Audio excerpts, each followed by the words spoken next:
Okay, boys and girls, welcome back. Redmissed in the house once again. How you doing? I hope everyone's doing great. I'm doing great, and we, my friends, are playing some more King and Magic. Now, I want to go ahead and start this bad boy off with a couple of things. Now, I'm pretty sure that I've got a hero here. Nice. There we go. We're going to open up a hero card right here. Good stuff and things. Happy days. Oh yeah, a spider. Just what we didn't want, my friends. Now, the next thing that I'm going to do, guys, is we're going to go ahead and we're going to open up some eggs. Why the heck not? Because we've got a ton of diamonds. Let's go and do this bad boy right here. Boom! And nice! We actually got a legendary rune. That is actually pretty damn good. Everything else in this is absolutely crap. I'm not gonna lie, other than the stamina cakes, but this bad boy right here, this is the gold that we're talking about. So still not really getting anything too massively great, but we did go get those two legendary bits of items there for actually being able to open up 50. Now at the moment I've opened up 65 eggs, so very very soon I will get these bad boys here, which is gonna really help me out very soon, which will be great, because I'm only going to need another 10 to open up them bad boys, which is awesome. Now, I'm still using my rage deck, but what I'm actually going to be doing is I'm going to go ahead and put these legendary items on my dragon princess because of the fact of what these do. So if we go over here, you can see here that having two pieces of this particular gear, it's going to increase my attack speed by 30% and 5,000 points bonus damage for each attack.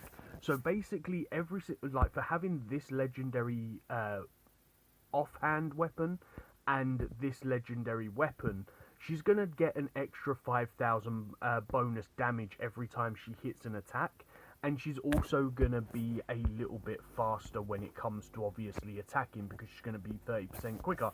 Now, that's really gonna help us out. So let's go ahead and upgrade these bad boys to, let's go put them on 60, just so that they're fairly decently leveled up and they're going to do a good amount of damage.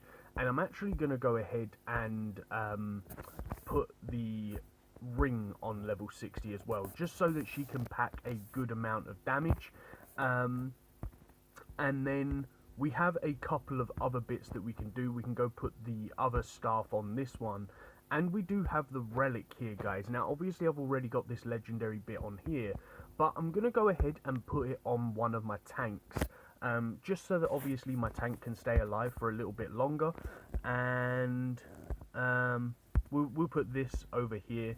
Happy days. Good stuff. So we're still going through the map really, really strong, guys, and we're still doing really well. Like, if we go over here to the stage race, you can see that we've got 4 days left on the stage race. We're doing really well. Again, I haven't really been able to play a huge amount today, because I've got a little bits going on at the moment. So you can see here that I'm still working through the map. I've pretty much picked up where I left off yesterday's video. I haven't really been able to push through the map anymore. But you can see here that we are easily pushing through. And one thing that I do want to do now is, because I'm pretty sure that I've got enough runes, I'm gonna at last go ahead and get the purification spell, because it is going to be such a good spell to obviously bring in. And you can see here, even with the freeze, or the freeze from that ice dragon at the very beginning, we're still able to go ahead and push through this map really nice and easily. So that's one thing that you've got to take into consideration, guys. Maybe at the very beginning you might take a little bit of damage, but this hero setup, the second the witch casts her spell, the enemy team is pretty much donezo. Like, if you look there, like, look at my blood commander, she took a little bit of damage, and so did my war mage, but that once the witch got her spell out, the enemy team aren't attacking again, because they just don't have the opportunity, especially with my dragon princess casting a freeze spell down as well. Creates just that little bit extra protection against heroes trying to do stuff. So I want to hear, guys, put down in the comments down below what luck are you having with the egg smashing event? Have you got anything good? Have you managed to get super lucky and pull a 6-star hero or even a 6-star mount out of the eggs? I know a few of you already have, so congratulations to that if you are one of the lucky few that did actually do. Oh no, my witch died. That ain't good. Let's go ahead and change that round, because at the moment the ward or the shield isn't quite strong enough, because I'm not level 40, so I can't upgrade my spells yet, which is a little bit frustrating. I kind of like the old system that Magic Legion had before the update, where you could enter the library at level 19, because it meant that you could upgrade your skills a lot quicker, whereas now you've got to be like level 40, and obviously King of Magic has followed the same principle of level 40, so it takes a long time before you can actually start leveling up your skills, which is a little bit frustrating, because some of the spells that you could level up really quickly, you could become really powerful early on in the game, and it just made it so much easier. So I guess that's kind of why they've done what they've done, to make it a little bit harder to level up, but it's just a little bit frustrating. But you can see here that we are easily taking everyone out, especially with this curse spell. Now this curse spell is probably the bread and butter of the deck, guys, because obviously, like, we are going to take a fair bit of damage here, because we've lost the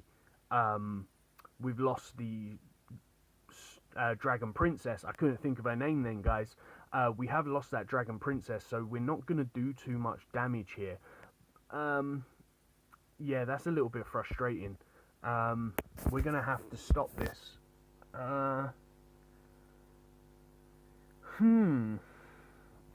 It's a little bit annoying, the fact that we did lose our Dragon Princess. The only thing is there as well, guys, is they are actually hitting the back row for a lot of damage. So this is going to show you one little tip that will normally work. Because of the Dragon Princess, we want her to stay alive, and we also want the witch to stay alive. You can see here that we went and moved them into the front row, and our tanky troops are in the back line, because they have the Snow Ice Lord ×2 in their front row, which means they do heavy damage to the heroes in the back line.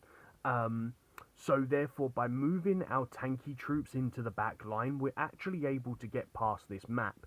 So I'm actually quite glad that that happened in this video, because it shows you how easy sometimes it is to actually move on through a map. Like, sometimes you might be thinking, I'm stuck on this level and I cannot get past it, but sometimes it's just a case of understanding what your enemy is that you're fighting. So in that case, I was fighting the Snow Ice Lord, who frees the back row. So by putting my tanky troops in the back row, I was able to survive. Now in this case, I'm fighting the Snow Dragons, which are just a case of they're going to hit the whole entire team. So we're probably in a fair bit of trouble here, because we can't keep our team alive enough. So we're just going to have to go for it here. No, look at that, guys. We're actually dying, which is a little bit frustrating. But for the fact that we are super high up in the map for the hero levels that we've got, we're actually doing a really good job.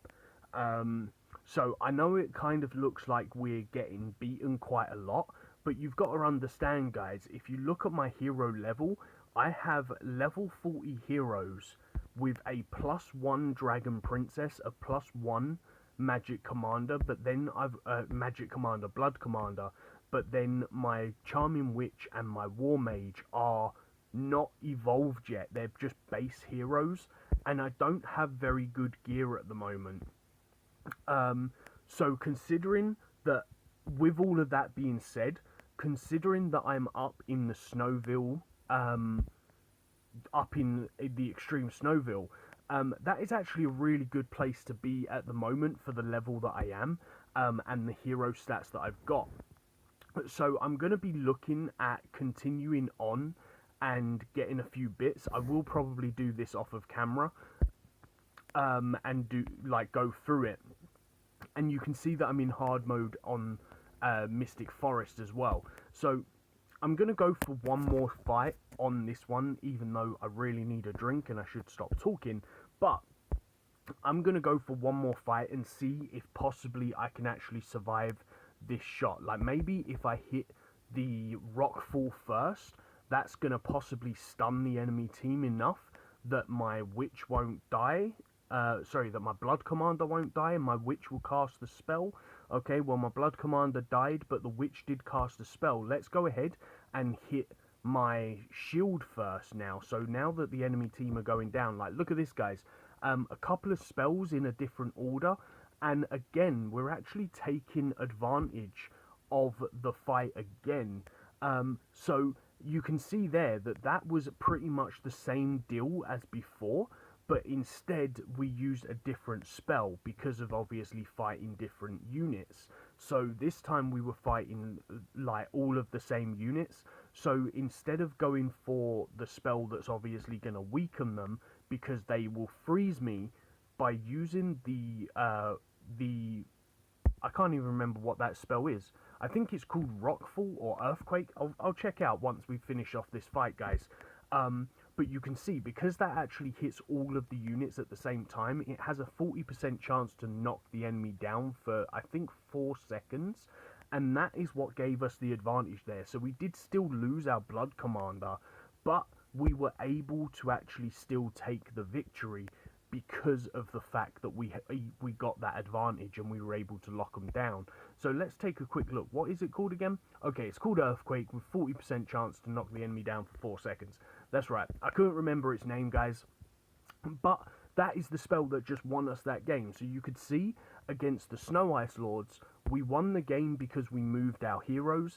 And then against the Snow Dragons, we won the game because of the spell that we used. So just because you're actually having a hard time getting past something, guys, it's just a case of check out for the spells that you're using, check out the position of your heroes. We're in a bit of trouble again here because of that Snow Ice Lord. Now, this is actually, again, a really good thing for me to show you. Like, it's really weird, but even though we're losing, if you look at that Snow Ice Lord in the back there, he's actually not going to be targeted by a hero. So it's kind of a thing of you have to lock down the enemy before that spell is cast, because that spell is not going to get locked down by that isn't going to be used by the enemy. So you can see here, if I go for the Rockfall again, hopefully we're going to stun the enemy enough that the witch is going to go ahead and lock down the enemy, and then if they can't cast the spell, then obviously they're not going to cast that Snow Ice Lord that can't be targeted by your heroes. Because some of the summoning spells, guys, are actually immune to being targeted. So I know for a fact that the Snow Ice Lord cannot be targeted by an enemy spell. So if you actually use that spell, it can be a really good spell to use. And I'll show you which one I'm actually talking about if you don't know which one I'm talking about. So if you actually come into the Academy and click in the middle and go to the Ancient Academy, you can see here Snow Ice Lord is a summoning type spell. So summons a level 2 Snow Ice Lord in the rear row with 100% attack power of the character. 1.2 second speed for attacking, but if you look here, it's not going to be able to be targeted by an enemy, so it's a really good thing. The same as the Demon Dragon. Again, you can cast the Demon Dragon, and I'm pretty sure that the Demon Dragon can't be attacked by an enemy as well, but I think it could be. Just be very, very careful, guys, because some of them, if you look at where it says, some of them say in the front row or the rear row, and they can't exist at the same time. So you've got to bear that in mind. if you have one in the front row and one in the back row, I'm pretty sure that's okay. But it can't exist in the same row as another summoning. So, for example, you can't have, if we go in here and we go into the first area, if we go over to Clay Golem, because he summons in the front row, you can't actually summon the Clay Golem and the Demon Dragon at the same time, because you can only have one front row at the same time. So you can see here, can't exist with other front row summoning characters. So the Demon Dragon and the Clay Golem can't exist at the same time, but the Clay Golem or the Demon Dragon can exist at the same time as the Snow Ice Lord. Because the Snow Ice Lord summons in the back row. So he can't exist with someone in the back row, but these two spells can run at the exact same time as each other, guys. So if you want an extra 2 heroes on your field, then go ahead and select those skills, because obviously that's going to really help you out. But what we're going to do here, guys, have we actually got enough? We don't have enough runes. We're looking at upgrading to the next stage. But do you know what, guys? We're going to leave it here because of, obviously, I need to do a little bit of work off camera. I just wanted to show you what we were doing, and I wanted to open up those eggs. So I really hope that you've enjoyed this video. Please make sure you put down in the comments how you're doing with your egg smashing event. Are you getting anything good? How many eggs have you smashed open so far? And I shall see you in the next one. Peace on the streets.